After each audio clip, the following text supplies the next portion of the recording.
If you tell people you're thinking about retiring in Connecticut, they all say the same thing. Why would you do that? It's way too expensive. But here's the part nobody finishes that sentence with. Cheap doesn't always mean easy. Today we're talking about why Connecticut retirement isn't about saving the most money, it's about avoiding the most stress. We all know the saying, you get what you pay for. So let's talk about what you're really paying for if you retire in Connecticut. Connecticut is not as hostile to retirees as people think because people hear high tax state and assume retirees get crushed. That's not actually how it works here. First, let's talk about Social Security income. Connecticut does not tax Social Security for most retirees. If you're single and your federal adjusted gross income is under roughly $75,000 a year, your Social Security benefits are completely exempt from state income tax. And if you're married filing jointly, that exemption goes up to around $100,000. And these thresholds have expanded over the last few years, meaning more retirees qualify than ever before. So let's say you have a pension. Let's see what Connecticut does there. This is where Connecticut quietly gets more retiree friendly than people expect. I'm not going to lie, Connecticut does tax pension income, but it does not do it blindly or aggressively. And the exemptions are meaningful if you plan accordingly. Government and military pensions. That's what a lot of people have.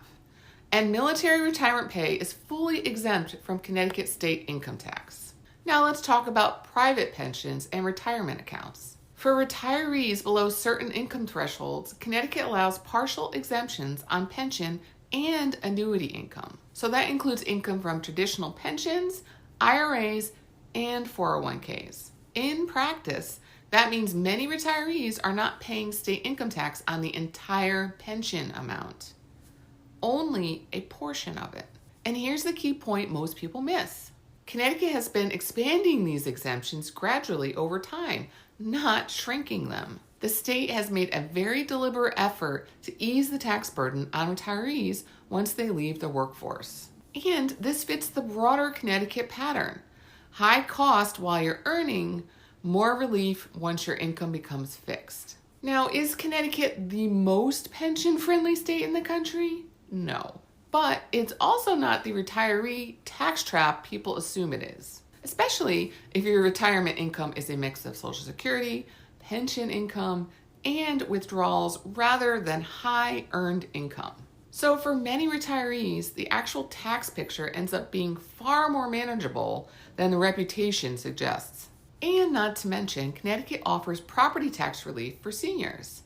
This is one people miss entirely. Many towns offer senior property tax freezes or discounts, assessment deferrals, or credits for homeowners over a certain age or under a certain income level.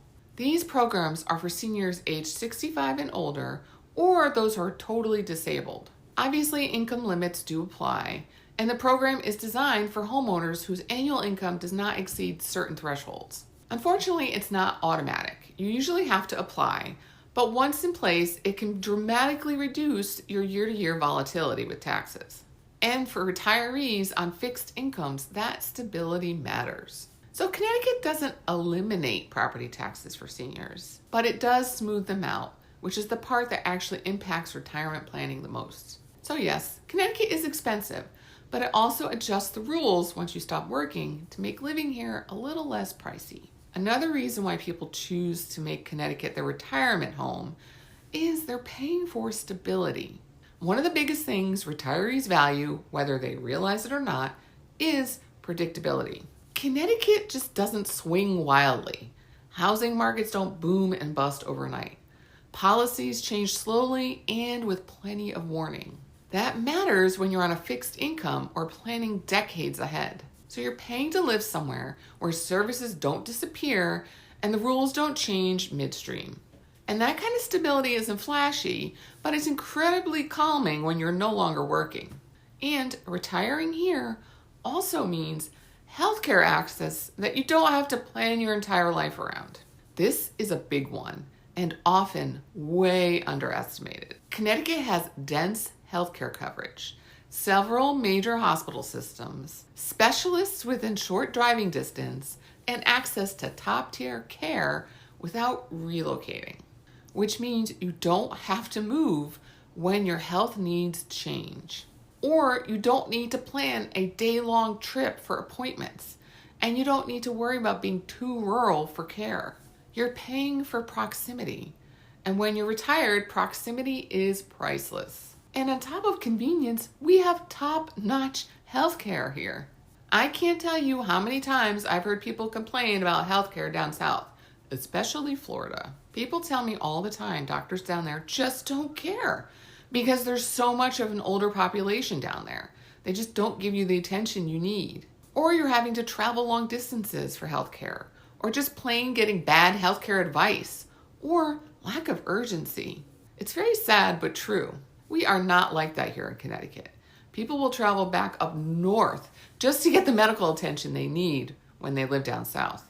Another great thing to remember is that we have town services that you can rely on, and they keep working when you slow down. Connecticut towns handle a lot at the local level, and for retirees, that's a big feature. Things like road maintenance and snow removal, which is not to be underestimated when we had the terrible storm last week where we got 18 inches here. But down south, they were absolutely crippled by this storm. Power was out for days, roads impassable. Now imagine you're having a medical emergency during all of that. So not only do we keep those roads cleared and passable, on top of our local emergency response that is always quick and available, we are super saturated with hospitals and medical facilities in our small state. These systems are already built and funded. So you're not moving somewhere hoping that the services catch up to your needs, or moving somewhere where the infrastructure is not at its peak.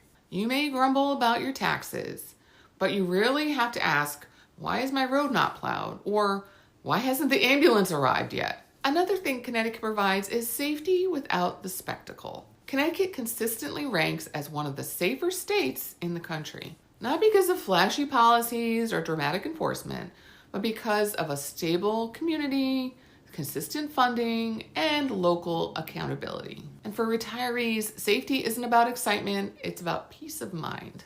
Predictability and reliability is part of the price tag here. So one of the best kept secrets about retiring in Connecticut is this. You can slow down without shrinking your entire world. You don't have to give up good food, cultural access, travel options, or top-notch healthcare. So it makes it much easier to settle into retirement if it's very similar to how you used to live your life before. Your expectations should not drop in retirement.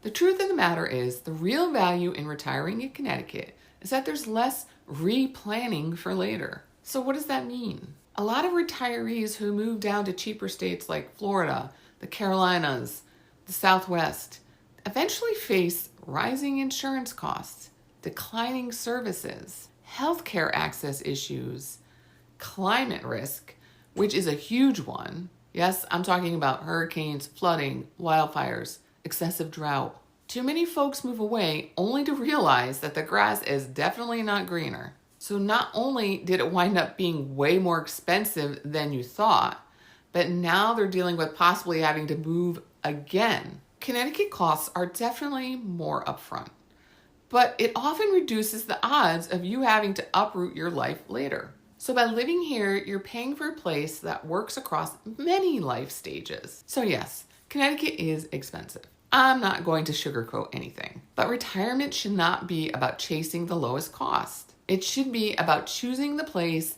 that lets you relax into the years ahead. And in Connecticut, what you're really buying isn't a bargain, it's peace of mind. And remember, you get what you pay for. And for a lot of retirees, that trade-off makes all the difference. So drop a comment below and let me know if you think Connecticut is retirement friendly or not. And in the meantime, hit that subscribe button because you don't want to miss all of my great Connecticut content. And until next time, have a great day.